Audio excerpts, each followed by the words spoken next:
Releasing.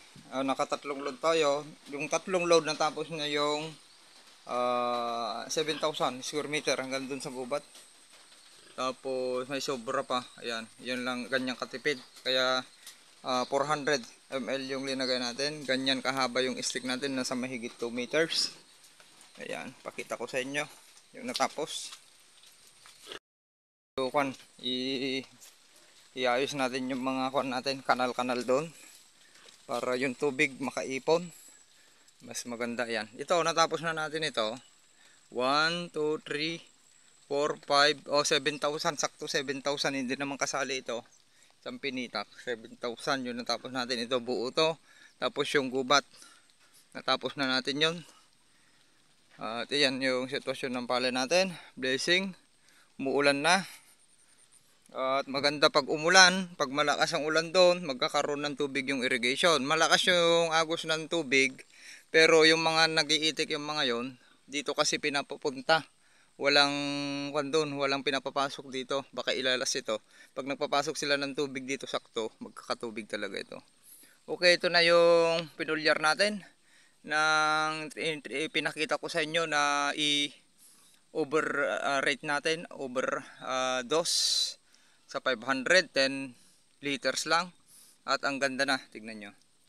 Di ba? Ang ganda na. Ito yung tinanim natin na straight. Mas maganda tinanim natin kasi tayong tayo. Tapos ito. Pansinin nyo. Ito. Yung pure organic natin. Tignan nyo yung lupa. Kahit na kanyan, walang abono yan. Tignan nyo.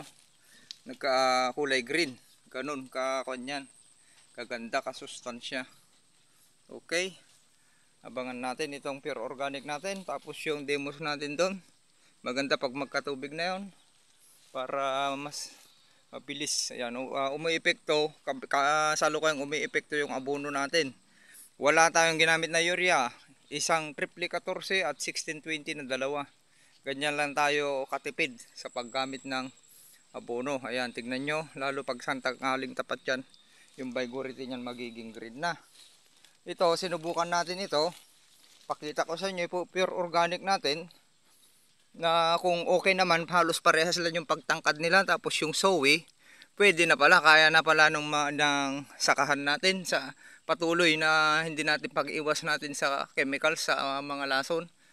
Synthetic ay kaya na pala ng sakahan natin. Basta wag tayong magsunog ng dayami. Naparami na natin yung mga microbes, organismo. Kaya na pala natin na soil at foliar na lang ang ibibigay natin mga agri. Ang laking tipid, kabawasan dahil alam naman natin ang daming nagtitipid ngayon, kaya kadalasan ngayon hindi na maka-area dahil wala na talagang gagastusin pa para ibili ng inorganic fertilizer, abono na napakamahal. Patuloy ang pagtaas, hindi naman yan na pababa na, pataas ng pataas yan dahil nga yung pataas ng pataas yung gas crudo mga ka-agri. Okay, sharing is caring. Magandang araw sa ating lahat. Bye-bye.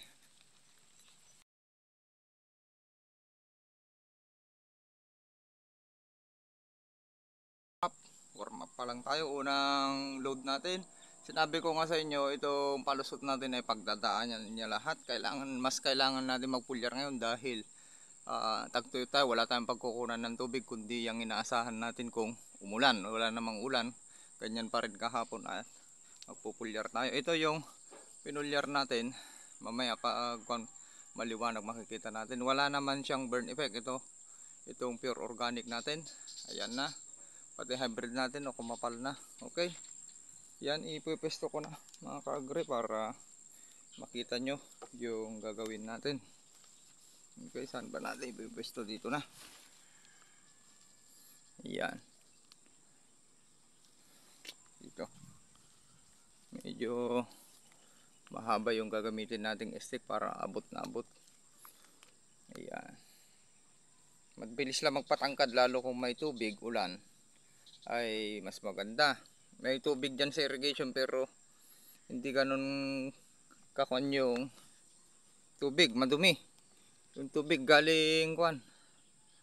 Ayan, pakita ko na lang sa inyo.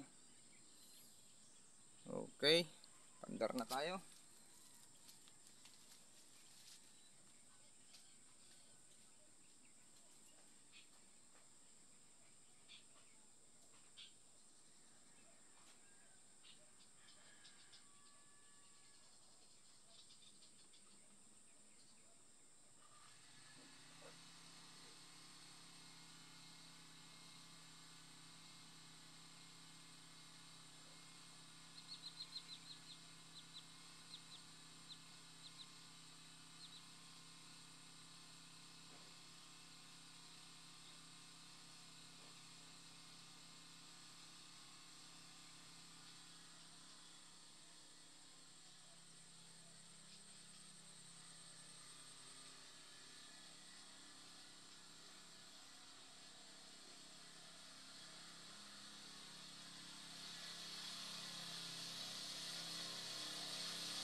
Okay mga kagre, gumamit na tayo ng mahigit 2 meters na stick. Ayan, para abot hanggang dun sa gilid. Warm up, 25 liters.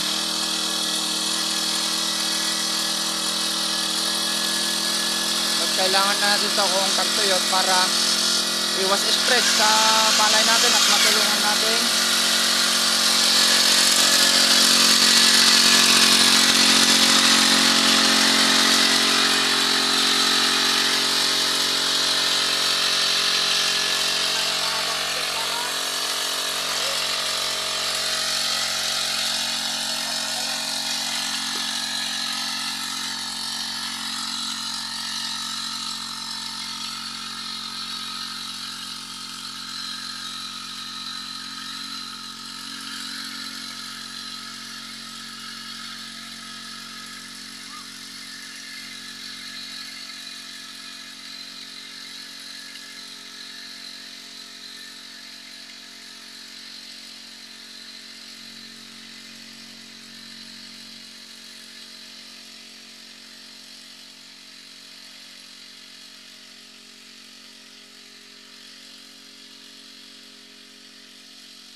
mga ka-agritipeds. Ngayong araw ay Sabado sa oras ng mag-aalas 6, mga 5:46 na, 5:50 ganon. Medyo talagang pinakuan muna natin bago tayo magpulyar para bukang-buka yung estomata ng dahon ng palay natin. Ito yung ipupulyar na natin, itong probiotic at may soil conditioner at may fish amino acid na may nanotechnology. Ayan, nandito na, pinaghalo-halo ko na dyan, pati itong laman nito wala na, hinalo ko na yung fish amino. Ang rate natin ay 4 na ganito. Ayan, yan yung nakita nyo itim na, mayroon na yung Leonardite. Ayan, okay, para makita nyo pa rin. At Sabado naman, matatapos natin ngayon kahit wala tayong kasama. Magpapaano yung kasama natin dyan. Let's go. Ayan, haluin natin mabuti, papakita ko pa rin sa inyo. Nakakagri, nakikita nyo parang brown na itim dahil yan sa mayroong Leonardite, at yung nano natin ay kulay brown naman yon. Okay, re-remedios ko ulit para makita nyo. Gumamit na tayo ngayon ng mahabang stick, mas mahaba. Ilang dugtong yan? 1, 2, 3, 4 na dugtong. Okay, pause muna natin. Dumating si Onyor, tagasama natin sa Madyo at tutulong siya. Siya na yung ipatuloy natin. Tuloy natin mag pulyar at soil spraying naman yan. Kahit umulan, pupunta naman sa lupa. Pakinabangan ng lupa natin. At yung ulan naman ay masustansya. Ayan, bali siya na, si Onyor na. Ito yan, ito na Onyor. Ito ka, nasa kamaten, batok nan. Woy, tano manay, damdama di one load mo. Atan, apangkatan, apangkaitinganan. Ay ta, yanti ko. Kanal, mabalinit na yanti kanalin. Kaya patuloy na natin sa kanya. Natapos naman na natin. Mga 4 na load na lang. Bali, 3 loads. 3 load. Tapos 1 load yun. 4 na load. Ayan. Okay. Ganyan kalakas. Mga kagre. Kaya napakaganda. Gumamit na kayo ng power sprayer. Ayan.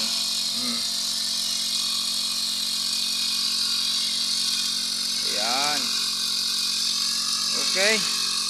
Ayan. Kahit umulan, hindi pa naman umuulan, ay okay lang. Sige, ore parparta kang pebaset. Ikapoy mo baset no nangato tikwana. Ibabang pebaset. Nyor, atas stick mo. Makon yung stick niya mataas.